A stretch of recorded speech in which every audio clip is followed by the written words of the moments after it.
अगर भगवान तुमसे इंतजार करवा रहे हैं तो तैयार रहना। वो उनसे कहीं ज्यादा देने वाले हैं जितना तुमने मांगा है। जिस तरह लोग मुर्दे इंसान को कंधा देना पुण्य समझते हैं, काश इस तरह जिंदा इंसान को सहारा देना पुण्य समझने लगे तो जिंदगी आसान हो जाएगी। मत सोच इतना जिंदगी के बारे में। जिसने जिंदगी दी है उसने भी तो कुछ सोचा होगा। बेवजह ही नहीं होती लोगों से मुलाकात, किसी से सबक मिलता है तो किसी से ज्ञान। श्री कृष्ण कहते हैं, किसी को दुख देकर मुझसे अपने सुख की इच्छा मत करना। अगर तुम किसी को एक पल का भी सुख देते हो तो अपने दुख की चिंता कभी मत करना। जब दर्द और करबी बोली दोनों सहन होने लगे तो समझ लेना जीना आ गया है।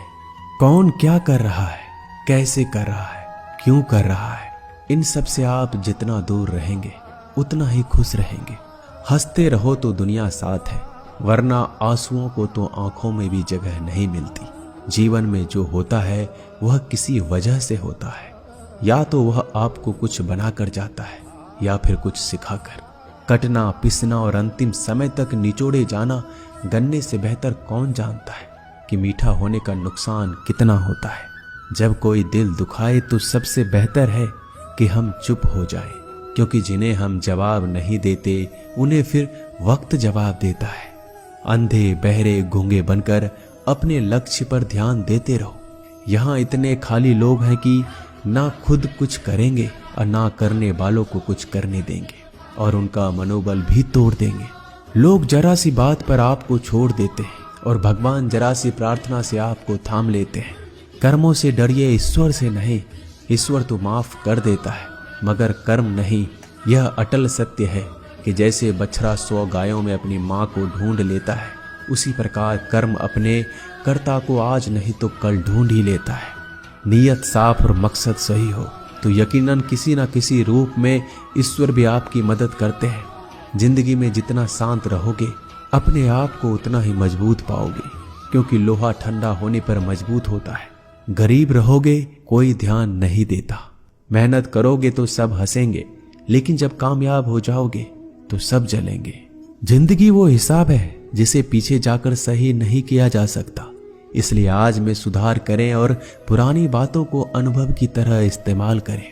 जिस जिंदगी में उत्साह, लक्ष्य और अनुशासन ना हो उसे जिंदगी जीना नहीं, जिंदगी काटना कहते हैं।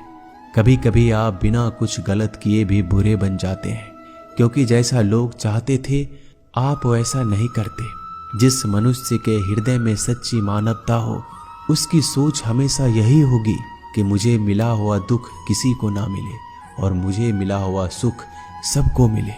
मैंने हंसकर भी देख लिया और रोकर भी देख लिया, किसी को पाकर किसी को खोकर भी देख लिया। ये जान लिया कि जिंदगी वही जी सकता है जिसने अकेले जीना सीख लिया। जिंदगी बहुत कुछ सिखाती है, थोड़ा रुलाती है, थोड़ा हंसाती है। खुद से ज्यादा किसी पे भरोसा मत करना, क्योंकि अंधेरे में तो परछाई भी साथ छोड़ देती है। अगर कोई आपको सच्चा प्यार करता है तो वह आपको समय जरूर देगा, आपकी हर स्थिति में साथ देगा, हमेशा आपके लिए समर्पित रहेगा, क्योंकि सच्चा प्यार एक दूसरे की खुशियां चाहेगा, आंखों में पानी नहीं। लोहे को कोई नष्ट नहीं कर सकता, बस उसका जंग उसे नष्ट कर सकता है। इसी तरह आदमी को कोई और नहीं बल्कि उसकी सोच ही नष्ट कर सकती है। इसलिए सोच अच्छी रखो, फल अच्छा ही होगा। इतना कमजोर मत बनो कि कोई भी आपको तोड़ सके, बल्कि इतना मजबूत बनो कि आपको तोड़ने वाला खुद ही टूट जाए। दर्द आपको मजबूत बनाता है, डर आपको बहादुर बनाता है, अनुभव आपको सिखा देता है। जिस दिन हम समझ जाएंगे कि सामने वाला गलत नहीं, सिर्फ आपकी सोच हमसे अलग है, उस दिन जीवन में सब दुख दूर हो जाएंगे।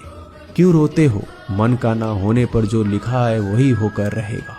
एक रास्ता बंद करने से पहले भगवान 10 रास्ते खोल देते हैं। गर्मी के मौसम में पत्ते सूखने के बाद भी पंछी घोंसला नहीं छोड़ते, क्योंकि वो जानते हैं फिर से बरसात आएगी और पेड़ पर नए पत्ते आएंगे। जो हुआ उसे भूलकर नई शुरुआत करो और याद रखो, जिसका कोई नहीं होता उसका भगवान होता है। मतलब से जुड़े रिश्ते मतलब तक साथ देते हैं, लेकिन दिल से जुड़े रिश्ते आखिरी सांस तक निभाते हैं। अच्छा काम करते रहो, चाहे कोई सम्मान करे या ना करे, क्योंकि सूर्योदय तब भी होता है जब करोड़ों लोग सोए रहते हैं। दुनिया में हर एक काम आसान है, केवल अंदर से आवाज आनी चाहिए। हमेशा मेहनत और उस परमात्मा पर विश्वास रखना इस सफलता का सूत्र है। जीवन में सबसे बड़ी गलती वो है जिस गलती से हम कुछ सीख नहीं पाते। जो व्यक्ति अपने मन को काबू में कर सकता है वह जिंदगी में कुछ भी कर सकता है। इंसान की अच्छाइयों पर सब खामोश रहते हैं, लेकिन चर्चा अगर बुराई पर हो तो गूंगे भी बोल पड़ते हैं। श्री कृष्ण कहते हैं, तुम्हारे बीते हुए कल को तो मैं ठीक नहीं कर सकता, क्योंकि तुम वर्तमान में अगर अच्छा कर्म करोगे तो मैं तुम्हारा आने वाला कल जरूर उजागर करूंगा। झूठी बातों पर लोग आपकी वाहवाही करेंगे, वही लोग आपको तबाह करेंगे। बुरे से बुरा क्या ही होगा, हम तो हमेशा ही सोच लेते हैं, मगर अच्छे से अच्छा क्या होगा हम ये कभी नहीं सोचते। जो ईश्वर रात को पेड़ पर बैठे पक्षियों को कभी गिरने नहीं देता, तो सोचो वह तुम्हें अकेला और बेसहारा कैसे छोड़ सकता है। आज के जमाने में कोई अपना नहीं होता, सिर्फ लोग तब तक साथ देते हैं जब तक उनका स्वार्थ होता है। अगर कोई अकेला है तो इसका मतलब ये नहीं कि उसे कोई पसंद नहीं करता, बल्कि वह अकेला इसलिए है क्योंकि उसने दुनिया की औकात जान ली है। एक बार राजा और उसका मंत्री तलवार को साफ कर रहे होते हैं। तलवार को साफ करते समय अचानक राजा के पैर पर तलवार गिर जाती है और राजा के पैर की उंगलियां कट जाती है। उस राजा को उंगली कटने के कारण बहुत ही तकलीफ हो रही थी, बहुत ही दर्द हो रहा था। लेकिन उसका मंत्री कहता है, शांत रहिए महाराज, जो कुछ भी होता है अच्छे के लिए होता है। राजा को यह बात सुनकर गुस्सा आ जाता है। वह मंत्री से कहता है कि मेरी उंगली टूट गई और तुम कह रहे हो अच्छे के लिए हुआ। वह मंत्री राजा को समझाने की कोशिश करता है, पर वो नहीं मानता और बिना सुने गुस्से के कारण मंत्री को काल कोठरी में बंद करने का आदेश दे देता है। पर मंत्री को इस बात का कोई दुख नहीं था, क्योंकि उसका अभी भी यही कहना था कि जो होता है अच्छे के लिए होता है। वो अपनी खुशी से ही अपने आप को सैनिक के हवाले कर देता है। राजा इस बात को सुनकर चौंक जाता है, सोचता है कि मेरा मंत्री कितना मूर्ख था। उसे लग रहा था कि मैंने उसे अच्छाई के लिए कैद कर दिया। इस घटना के 3 महीने बीत जाते हैं। एक दिन राजा अपने सैनिकों को लेकर शिकार करने के लिए जंगल में जाता है। राजा को एक हिरन दिखता है। हिरन का पीछा करते करते राजा घने जंगलों में चला जाता है। वह हिरन को पकड़ नहीं पाता और जंगलों में खो जाता है। वो बाहर आने के लिए रास्ता ढूंढता है, लेकिन रास्ता उसे नहीं मिलता। तभी कुछ आदिवासी लोग उसे घेर लेते हैं। उन लोगों को पता नहीं था कि वह राजा है। वो लोग अपने देवता को बलि चढ़ाने के लिए एक इंसान को ढूंढ रहे थे। आदिवासी लोग राजा को पकड़कर अपने इलाके में ले जाते हैं। राजा उनको बार बार समझाने की कोशिश करते हैं, लेकिन वो लोग कुछ भी नहीं समझ रहे थे। वो लोग खुशी से नाचते हैं और राजा को नहलाकर बलि चढ़ाने के लिए उनको कपड़ा पहनाते हैं। अब राजा को लगता है कि वो मरने वाला है। जब आदिवासी लोगों का मुखिया राजा को मारने जाता है, तब देखता है कि राजा की पैर की उंगली कट चुकी है। इसको देखकर उसका मुखिया कहता है कि इस इंसान की बलि नहीं दी जा सकती, क्योंकि ये इंसान पूरा नहीं है, एक अंग कटा हुआ है, और उनके भगवान को एक पूरे इंसान की बलि ही दी जा सकती है। अगर ऐसे इंसान की बलि दी जाए जिसका अंग पहले से कटा हुआ है, तो उनके देवता खुश होने की जगह नाराज हो जाएंगे। फिर वो लोग राजा को छोड़ देते हैं। राजा खुशी खुशी अपने महल चला जाता है और सोचता है, अगर मेरी उंगली उस दिन ना कटी होती तो आज मेरी मौत हो जाती। इसका मतलब मंत्री सही कह रहा था, जो कुछ होता है अच्छे के लिए होता है। फिर राजा अपने सैनिकों को आदेश देता है कि जल्दी से जाकर मंत्री को रिहा किया जाए।